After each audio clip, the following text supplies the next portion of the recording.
तो गुरुदेव भगवान सुखदेव जी से प्रार्थना करने लगे, प्रभु ये अमृत लेकर ये अमृत राजा परीक्षित को पिला दीजिए और हमें भगवान का कथा अमृत पिला दीजिए। तो सुखदेव मुनि बोले कि अरे देवताओं, क्वा कथा क्वा सुधा लोके क्वा काचा क्वा मडिर महा, क्वा कथा क्वा सुधा लोके क्वा काचा क्वा मडिर महा। अरे कहा भगवान की कथा जो मणि के समान बहुमूल्य है अग्रवाल जी, और कहा स्वर्ग का अमृत जो मेरी नजरों में कांच के समान निरर्थक है, इसका कोई मोल नहीं है। सुखदेव मुनि बोले कि तुम्हारा जो अमृत है स्वर्ग का, ये तुम्हारे लिए गुणकारी होगा, लेकिन मेरी नजरों में तो शून्य है। तो क्वा कथा क्वा सुधा लोके, कहा भगवान की कथा जो बहुमूल्य मणि के समान है, और कहा तुम्हारा स्वर्ग का अमृत जो मेरी नजरों में कांच के समान है, बिल्कुल निरर्थक है। इसलिए हम तुम्हें कथा नहीं दे सकते। तुम क्रय विक्रय करने के लिए आए हो, कुछ देकर कुछ लेना चाहते हो, इसलिए हम तुम्हें भगवान की कथा नहीं सुना सकते। गुरुदेव भगवान बोले फिर खाली हाथ देवताओं को लौटा दिया, सुराणामापि दुर्लभम। इसलिए आज जो ये कथा आपके जीवन में प्रारंभ हो रही है, ये देवताओं को भी दुर्लभ है। इस पावन कथा को सुनने के लिए देवता भी लालायित रहते हैं कि धरती पर कब भगवान की कथा मिले और उसमें भागवत यज्ञ हो, राम कथा यज्ञ हो, तो जितने देवता, जितनी नदियां और जितने तीर्थ हैं दुनिया में, वो सब कोई ना कोई रूप बनाकर चले आते हैं और भगवान की मंगलमय कथा को बैठकर सुनते हैं।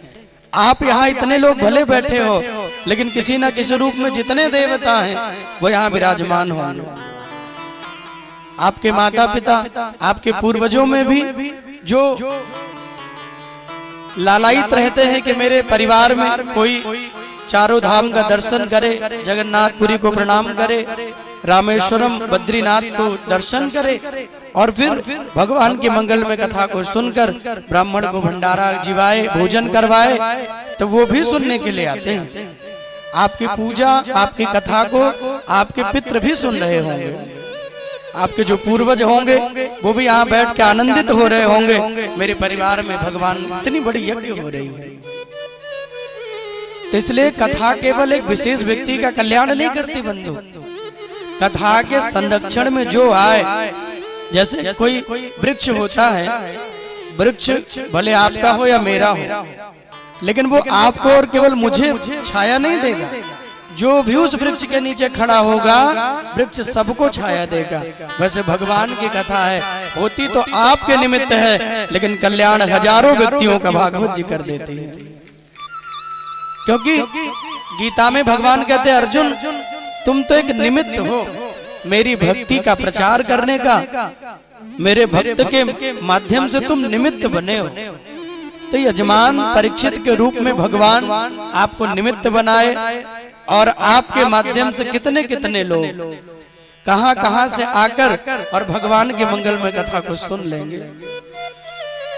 इसलिए भागवत कहती है धर्म का जितना प्रचार हो उतना बढ़िया है, और हर व्यक्ति को इसका काम करना चाहिए। आप सुन के गए तो आप 10 लोगों से बताइए, आपके जानने वाले 2-4-10 लोग हैं तो उन्हें बोलिए।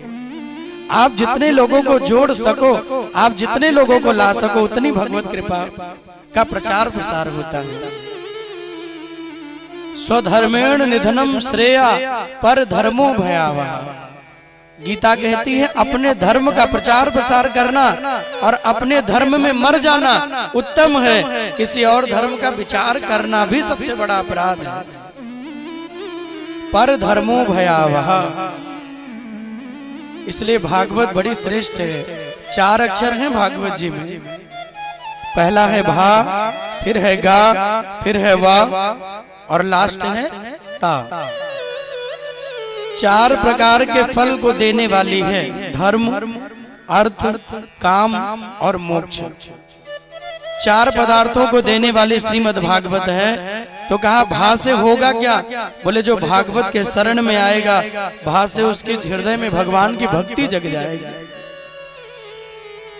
भा से उसके भाग्य जग जाएगी, भा से भगवान की प्राप्ति का मार्ग खुल जाएगा। तो भा से भक्ति मिले, भाग्य जगे, भगवान मिले, और गा से बोले जीवन में ज्ञान की प्राप्ति होती है।